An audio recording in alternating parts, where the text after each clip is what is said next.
Acting course చేసుకుంటున్నాను sir. 30,000 రూపాయలు 30 రోజులకి 45 రోజులు 30,000 రూపాయలు అన్నది. హ్మ్. నువ్వేం నేర్చుకున్నావనన్నా. హ్మ్. అంటే 52 వేరియేషన్స్ వచ్చినాయి సార్ నాకు అన్నదామె. ఫోన్‌లోనే.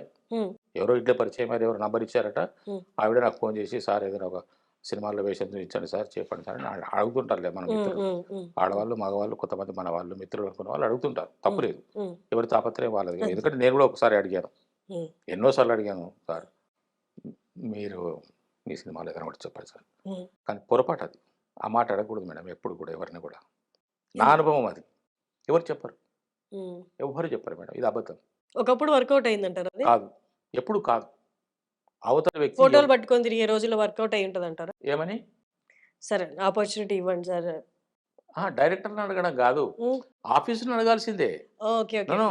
ఇప్పుడు 'హర్షిని' మీరు తోటి పరిచయమయ్యారు. యాక్టర్స్. మీరు పరిచయమయ్యారు. ఆ! మీరు నేను ఒక సినిమాలో కలిసాను. హ్మ్. ఆహ్, మేడం మీరు పలానా సినిమా చేస్తున్నాను. ఏదైనా అవకాశం ఉంటే నాకు కూడా ఒక వేషం చెప్పరా? ఆ డైరెక్టర్ గారి నంబర్ ఇవ్వరా?